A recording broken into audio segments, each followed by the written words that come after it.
Today on the Locked On Hawkeyes podcast, myself, Trent Condon, joined by LeShun Daniels, former Hawkeye running back. We talk a little bit of football today, transfer portal. It's been good and not so good here recently. We'll talk about maybe a couple other places that Iowa still needs to attack in the transfer portal and looking at the evolution of the Hawkeye offense in 2023. Kevin Warren, the Big Ten commissioner, he is leaving to become the new president of the Chicago Bears. What does that mean for the Big Ten? And in particular, the Iowa Hawkeyes. And we got basketball talk. It's Iowa, Michigan, a big one tonight at Carver Hawkeye. We break things down today on Locked On Hawkeyes. Our Locked On Hawkeyes, your daily podcast on the Iowa Hawkeyes. Part of the Locked On Podcast Network, your team every day.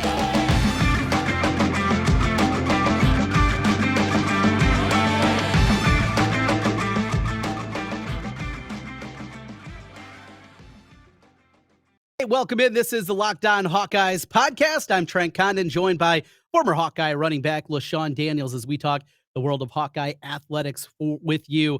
Available wherever you get your podcasts and also on YouTube. While you're there, hit that subscribe button. Helps us get in front of more Hawkeye fans. As we talk here on the day of Iowa, Michigan, we'll talk some basketball coming up. Big spot for Iowa as they try to make it 3 in a row. Women's team with a big win last night against Northwestern, but LeShun, kick things off with a little football talk. First, how you been doing? Good. You know, it's a little slower on this side of things, you know, with college football being over, whatnot. Obviously still got the NFL and then watching a bunch more basketball now. But all in all, I can't complain too much. Yeah, you know, we're feeling good around this time of year. So it's good to pay attention to some other sports and support some of the other Hawks. So how about yourself? Doing well. Yeah, new year and kind of changing the format now as I'm newer into this endeavor, figuring things out. You know, we got started late in the summer. It was really easy previewing into football. As I've told you before, college basketball is my favorite sport. I love talking about it and kind of morphing into there, getting the wrestling talk in there, talking about the women's team, but talking basketball, and I'm excited to break things down a little bit with you. And then what we have going on right now, you know, I brought this up yesterday on the podcast. It's really interesting. A couple of the beat writers anticipated we were going to hear from Kirk Ferentz, his new January press conference that started back when you were playing with the Hawkeyes and ultimately became the decision that you're going with CJ Beathard over Jake Rudock and kind of the dominoes that fell from there. That was the first one. Well, we were waiting and thinking it was going to come maybe today or tomorrow. That's been pushed back. So again, it's speculation. There's no official news about it, but when it looked like it was going to be that, I think my brain goes to, all right, are there going to be changes in the coaching staff? Are they still waiting for a couple of dominoes to fall there? And that's what he's waiting for. I mean, on the surface, that would make the most sense, right? Yeah. That's what you would think, right? I mean, and part of the reason why, you know, you may want to move that meeting back just because, like, hey, they're still trying to finalize some different things and you know, come out and have put up the decision with that puts everyone at least in decent light and you know, doesn't leave any bad blood or anything like that. But who knows? You never know. They could come out and just be like, yeah, this is we're believing in ourselves and we're just going with what we have. But you know, you never know. And I think that's part of the anxiousness, I guess, that's around kind of the football program right now, because it's like, okay, like what's coming next? You know, everyone's saying like, hey, there's changes coming, there's different changes coming and whatnot. But what are these changes? Obviously, you've gotten some new players in the building, but you haven't really heard from the coaching staff, right? And you haven't heard from Coach Ferentz in a little bit, and you know, we just kind of want some news, we want some updates. Yeah. So yeah, that's really where we're at. Who knows? I mean, I'm just as anxious as everyone else is to hear what's going on. So You don't got any insider info for us or anything, right?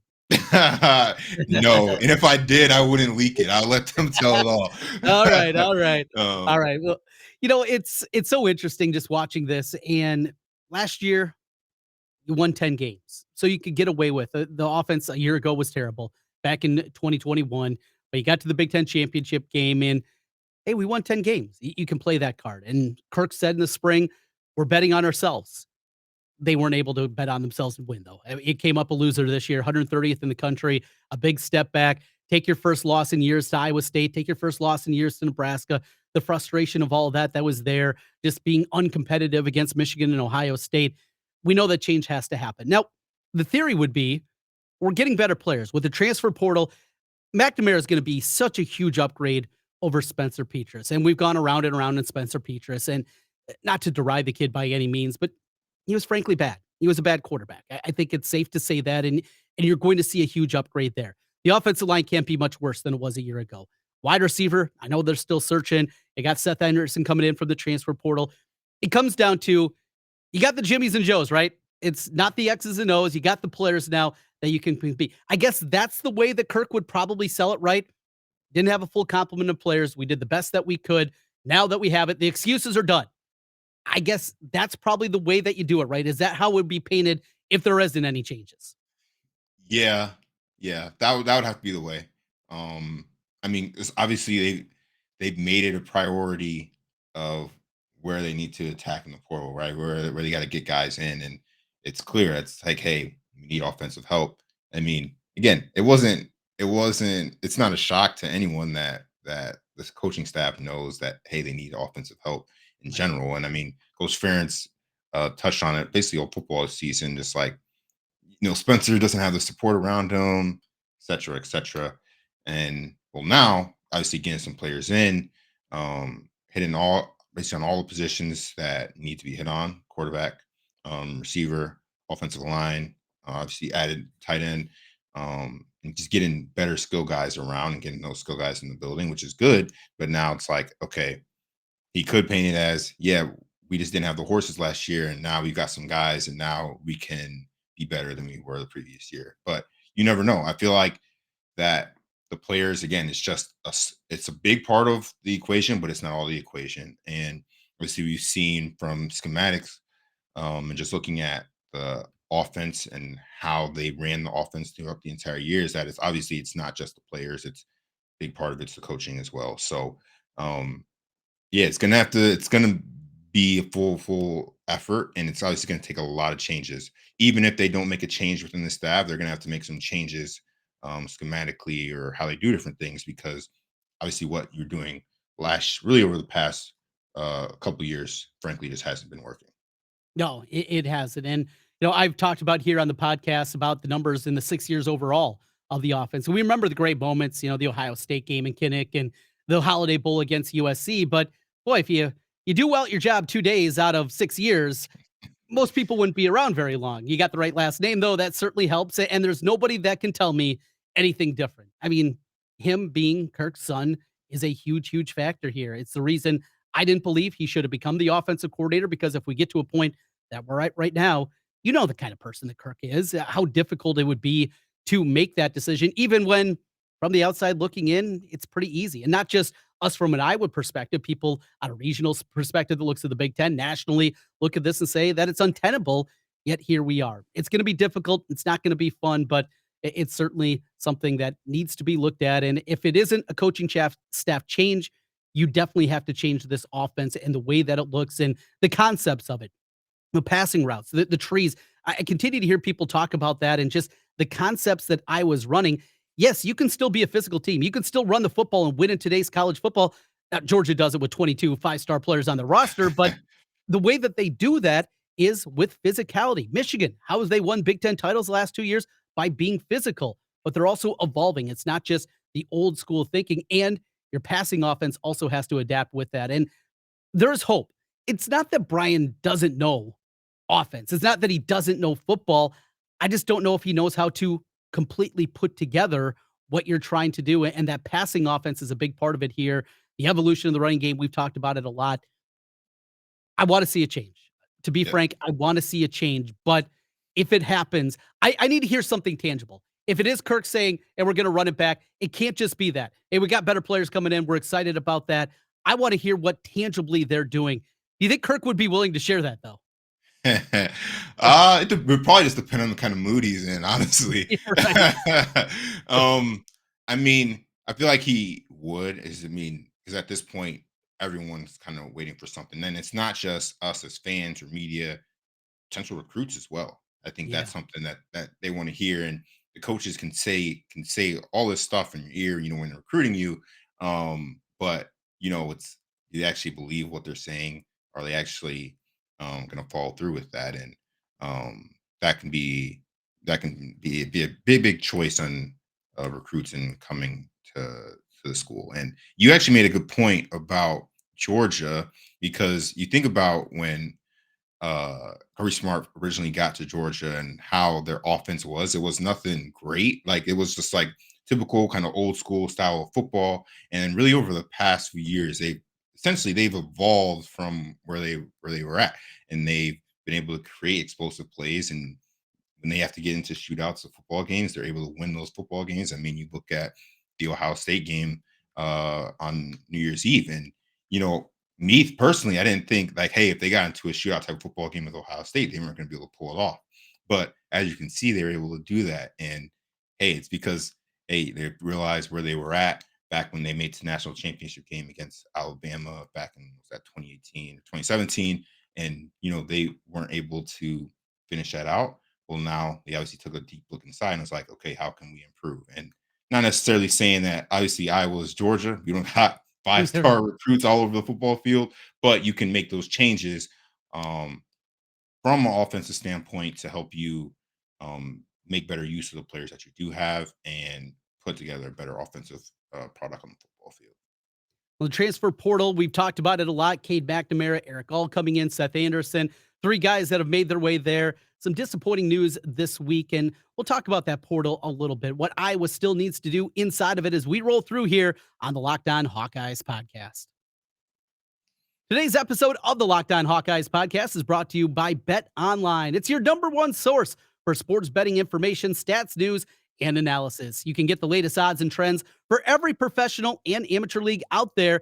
Pro football, the playoffs right around the corner. Of course, basketball hot and heavy, including Iowa tonight, favored by 5.5 against Michigan. They've got it all at BetOnline. And if you love sports podcasts and you're hanging out with us today, I'm going to guess that you do. You can find those also at BetOnline. Always the fastest and easiest way for your sports betting information. Head to the website today or hop on your phone to learn more. BetOnline, where the game starts. Trent Condon, LeShun Daniels here on the Locked On Hawkeyes podcast. Thanks for making Locked On Hawkeyes your first listen each and every day. Make sure to check out a brand new podcast. It is Locked On College Basketball. Everything you need to know about college hoops in one place. Hear from big name experts, insiders, coaches, and players. It's Locked On College Basketball, available on YouTube and wherever you get podcasts. So we've been talking about the transfer portal. This week, Walter Rouse makes his decision. He's going to go to Nebraska, offensive lineman from Stanford, and then Isaac Tesla. We've talked about him a lot, big-bodied receiver. So that X-wide receiver position, Seth Anderson, he's not next. He's 6 foot, 170 pounds on a good day. He's a little guy. Nico, not a big guy on the outside. Brody Breck could, but he's also got baseball. That is always going to be a part, even if he sticks around and continues to play football. Baseball is ultimately where his career is going to go. They're still searching for that X receiver in the Iowa offense. If you can, LeShun, explain to us a little bit what you're looking for, the prototype for an X receiver and what Iowa does. Yeah, so the X receiver, it's not just unique to Iowa. It's really any football team. You want your X, first off, you want your X receiver to be a guy that can win one-on-one, because most of the time as X receiver, you're lined up into the boundary and it's just you and a corner, and you're trying to win the matchup on that side of the field, typically because when you're playing the X receiver, you're not getting benefits from schemes and route concepts. You can, but most of the time you're not, because again, you're into the boundary, you're on the single receiver side. You got to be able to win one-on-one. And then obviously you want to have some decent size to you and good speed, either or, best if you can have both. Because so when I think back to my time at Iowa, pretty decent X receiver that we had was Devon Smith. Again, he wasn't the biggest guy in the world, but he had really, really good speed, and he was able to win one-on-one a bunch of times. I mean, we saw it in the Big Ten championship game, right? Go 80 yards for a touchdown, being able to win one-on-one in those moments. Like that's what you need, and that's really what you're looking for in an X receiver. And obviously these guys, they don't grow on trees, right? As we've seen from just our recruiting and our football team in general right now, you look at the roster, especially the receivers that we have in the building right now, and you don't think that there's a true X receiver type guy in the building. Someone could develop to be that guy, but from your prototypical X receiver standpoint, we don't have one. So that's something that the staff is still looking for. And again, it all comes back to just how the Iowa offense and how it's been run. Typically, X receivers want to go to a place where they feel like they're going to have a pretty confident chance that they're going to be able to catch the ball quite a bit. Um, and the Iowa offense, especially as of late, the X receivers hasn't really been as involved as much. You think of a guy like Brandon Smith, huge guy. He is a guy that you look at, you're like, he's an X receiver, without a doubt. He's great size, great speed, can go up, win a 50-50 ball. But he was a guy who probably felt like we could have used him more than what we did in his time as here. So if as you're recruiting these guys and X receivers are looking at potential places to go to school, I was not going to be one of the places on the top of the list just because history has shown they haven't been as involved in the offense as much as they would probably like to be. So that's going to all come into play of, hey, how are we going to take advantage of getting a new quarterback in the building? Are we going to be actually trying to push some of the passing game a little bit more? Are we going to move into the year 2023 of offensive football? So it's an interesting look. But the X receiver, it's a very unique position where you don't just get guys that grow on trees. You really have to find them and develop those guys because they can be a very, very important asset to your offense. Couple of names that the coaches have just followed. One of them, Damian Alford, talked about him yesterday on the podcast. Entered the portal, and less than a day later, he exited the portal and decided to go back to Syracuse. Maybe got an NIL deal, something like that, and decided he wasn't going to leave there. The other one, Donovan Ollie of Washington State, 6'3", 210, had 43 catches this year, 491. But going from the offense that they run at Washington State to the Iowa offense, going to take some selling, and coaching staff and Cade McNamara is probably going to have to sell a guy like that and then moving and coming into a different kind of offense. But and that's why they're paid the big bucks, right? I mean, that's a part of it too, is you got to sell what you're doing there. And that's why these guys are paid handsomely for coaching football out there. And what they do is that recruiting side of it. So, I want to talk about this maybe when we have a little more time sometime. But early in your career, you didn't play a ton. You were playing. You were part of the rotation. You had some injuries. Just how easy it is now for these guys. Rough season, a year doesn't go well, and you're in the portal, you're eligible right away. Just how different this is. And people, I know there's some Hawkeye fans kind of freaking out this week. You lose Rouse, you lose Tesla. Oh boy, here we're not going to get anybody. Well, the portal doesn't end. After spring football, after the next semester, you're going to see even more people in there. So this is something that's going to continue to evolve. You have a rough spring practice, you get banged up, whatever it is, or you don't get the snaps you think you're going. We're going to still see a lot more guys that are entering the portal just because compared to even when you were playing just a few years ago, it's just so easy now to make that jump. Yeah. I mean, I think it's how do I want to say this? It's definitely a good thing. It's definitely a good thing that players can enter the portal and then try to again make another choice of what's best for them. Because early in my career, I didn't play a bunch. Went through some injuries. Didn't have quite the start to my Hawkeye career that I was envisioning and honestly hoping for. But obviously with the rules back then, like logically it didn't make too much sense to try to transfer away. You're just like, hey, let me stick with it. I'm feel really confident in my abilities, play at this level. So you stick with it, and then everything ended up working itself out.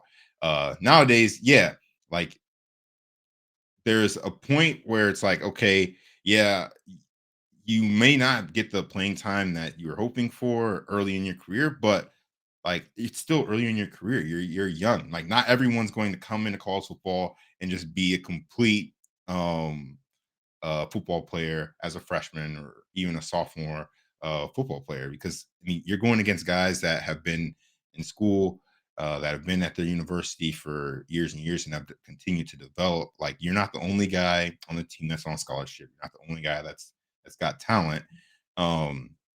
Because everyone's around you got talent. They got recruited to the Power Five Division One level for a reason. So uh, sometimes there are situations where you feel like, hey, maybe this guy should try to stick it out and try to compete some more because you really haven't been through a bunch. I mean, yeah, obviously you don't know everyone's upbringing, everyone's childhood, um, but when you get to the college football level, like that's another level of adversity that you've got to try to combat and get around. And if you just every time you get some type of bump in the road and you just decide like, hey, I'm going to transfer, I'm going to leave, right? Like, yeah, it could work out, but a bunch of times it might not work out. I mean, there's a bunch of people that have entered the portal that may not even end up playing football ever again.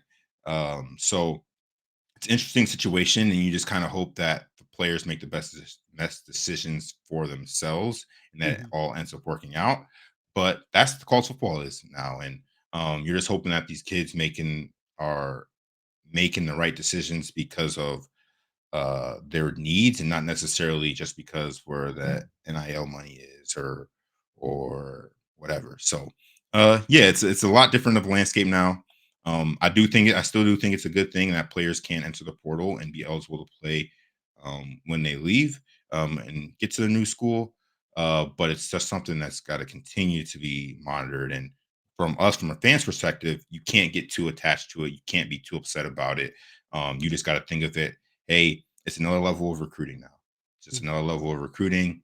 And every year, it's essentially almost like you're re-recruiting your players on your roster, giving them a reason why they should stick around, and why they should continue to grind it out at their current school versus just leaving, or you know, entice people that are in the portal like, hey, these are reasons why you should come to our school. So Good stuff. Good perspective there from LeShun. We're going to take a quick timeout, come back on the other side, talk some Hawkeye hoops as they get ready for the Wolverines coming to town tonight. That's all coming up here on Locked On Hawkeyes.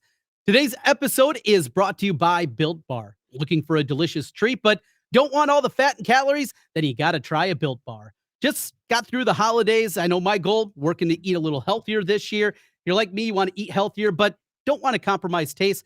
I got just the thing for you. It's Built. With Built, healthy is actually tasty. So delicious, you won't even think they're good for you. Perfect for your New Year's resolution. What makes Built Bars so good? Well, for starters, they're all covered in 100% real chocolate, and they come in great flavors: churro, peanut butter brownie, and coconut almond. Now, you don't have to wait around to get a box either. In the mail for years, we've been talking about ordering your Built Bars at built.com. You can still do that, but now you can get them at your local Walmart or Sam's Club. That's right. Head to your nearest Walmart today, walk to the pharmacy section, and grab yourself a box of Built Bars. You can get a 4-bar box of cookies and cream, double chocolate, or coconut puffs. And if you're close to a Sam's Club, hop in there. How about a 13-bar box with our hit flavors, brownie batter, and churro? You can thank me later. All right, LeShun, let's wrap it up here before we get into our Built Bars, and let's talk a little Iowa basketball. Kicking things off here after the 2-game winning streak. What a week it was last week. I was in Carver for the game against Indiana, brought my daughter there. We had a great time at the game, so much fun, and of course the incredible comeback there. But then to go on the road and beat that Rutgers team that had been playing well, the RAC, one of the most difficult places to play. It was banged out again, and Iowa never let that crowd really get into it. Even a couple of times in the second half, Rutgers cut it down to 5. Iowa had a response every time, and it'll be remembered as the Peyton Sanford game, as he got rid of that long shooting slump that he was going through. All of a sudden, we go from lost season, disappointment, to maybe this team's got a chance to get into the tournament. Where are you at right now with the Hawkeye Hoopsters? yeah, they've been hot and cold, at least as we've seen. I mean, they went on that 3-game losing streak, which was a brutal 3-game losing streak. Kind of was just not good basketball played whatsoever. Really didn't look like the basketball team that we saw at the beginning of this season. And then flip back last week, and you're like, "Whoa, the boys are back. We're good. We're good now." They played some inspiring basketball over the last couple weeks. I mean, over last week, over the last 2 games, and it's exciting to see. But obviously, to get into the tournament, you're going to need to be a lot more consistent than what they've been so far. And see, they have an opportunity to stay on track tonight against Michigan, who's another basketball team again that's been hot and cold, and they probably haven't had the season that they've been hoping they would have up to this point in the year. Um, so it's going to be an interesting game tonight, just because you feel like both these teams are really kind of fighting to keep their tournament chances alive right now. And Iowa's been playing good basketball over the past 2 games. Michigan dropped to Michigan State the other day. So it's going to be an interesting battle. Uh, so I'm back on board with the Hawkeye basketball team. Just hoping that they can keep this, turn this 2-game streak into much more. And as we get into the thick of the Big Ten schedule, that they just continue to play inspiring basketball. It's going to be a big matchup here. You look at 3 games at home, and because of the hole that they dug themselves in, trying to battle your way out of it. That 3-game losing streak that you mentioned, the loss to Eastern Illinois, even without Connor McCaffrey and Chris Murray in that one, it's still going to be a ding on that resume, and it's not good enough. Some years he can be 9-11, even 10-10 in the Big Ten, and be fine to get into the NCAA tournament. I don't know if that's going to be the case this year. Kind of broke things down a little bit earlier. There are a lot of conferences that are down this year. They still got to find 68, but this is a time you certainly feel like you want to stack up these victories. After this 3-game homestand, the schedule gets a lot more difficult. They go to Michigan State. We know how tough it is there to play in the end zone at Ohio State, and the Buckeyes, maybe the second most talented team short of Purdue in the Big Ten this year. They've been really, really good this season. They got a lot of young talent to go along with Zeb Key, who is battling some injury right now. The big guy from inside. So, the big 3 games here, you just want to keep stacking these things up, get back in it. And there's something about Fran McCaffrey. You got that technical foul against Indiana. And I know national media, they love to ride on Fran and he's out of control. Seemingly every single time he does that, though, his teams respond. And you can tell Fran McCaffrey and the players know he's always going to have his players back. Yeah, yeah. I mean, that's what you want out of your coach. Now, you don't want it to get to escalate to a point where it's costing you games. But as a player, and I see my coach fighting hard for whatever reason for us as players, it's like, okay, I got to give more. I mean, like my coach shouldn't have to do all that for us, right? Like we got to take ownership of what's going on right now, whether it be on the basketball court or on the football field. And we got to take ownership of it, and we've got to elevate our play. So our coach doesn't have to worry about that. And yeah, I mean, I love seeing Fran get fired up. I mean, it's not even like it's the worst thing in the world. They just do it just because it's Fran, because he's had a history of being that fiery kind of guy and that fiery type of coach. But as you mentioned, yeah, the team responds well to it. And whatever he's got to do to get those guys and get them amped up and get them playing some consistent Iowa basketball, hey, it's worth it 100 times out of 100. Well, we will be back with you. Well, I'll be back with you tonight after the conclusion of that one, an instant reaction. Locked On Now, we will get that to you, and that'll be in your feeds for Friday morning. So what do you got tonight? I was favored by 5.5. Now, I think you've learned throughout our months talking, I'm not normally the most optimistic guy as it pertains to Hawkeye athletics, but I'm also a betting guy. And one of the things that I am a big proponent of is when you see line movement and reverse line movement. And what that means in the gambling world is a big percentage of the bets are coming in, and they are right now on Michigan, yet the point spread is moving the other way. That normally tells you that the smart money, the pros, are on one side. That means they're on Iowa tonight, and I'm going to jump aboard with the pros. I'm going to lay the 5.5 tonight with the Hawkeyes. Hopefully they just cruise in. Make it easy, right? Dominate this one, have some fun, cruise into an easy victory. We don't need to be sweating in the late in the game, the last 4 minutes. No, I agree. I agree there with you. I'm taking the Hawks.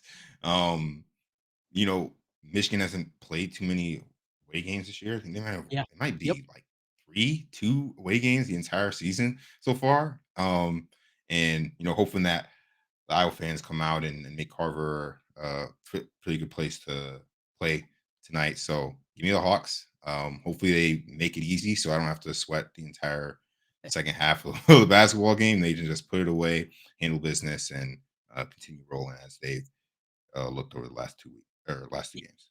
Yeah, they of course Michigan State, the last game out, that was a road game. They played the early December game against Minnesota on the road, but Minnesota is by far the worst team in the Big Ten this year, and not quite the environment there up at the barn that you'd normally anticipate. Now we'll see. A crowd, I was there, as I mentioned last week, wasn't a great crowd, at least in attendance wise. It was loud though, got loud in there as I was making the comeback. Let's hope we can get a few more thousand people in there, get that closer to a sellout, and let Juwan Howard know a little bit that he can be a punk on the sidelines too.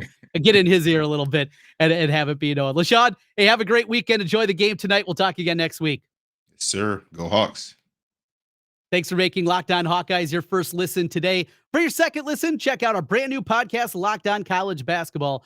Isaac Shoddy and Andy Patton bring you everything you need to know on and off the court. Hear from the big name experts, coaches, and players throughout the college basketball landscape. It's Locked On College Basketball, available on YouTube and wherever you get podcasts. I'll be back with you tonight in your feed with the latest instant reaction podcast. LeShun, he'll join us again next week. Thanks for being with us here on Locked On Hawkeyes.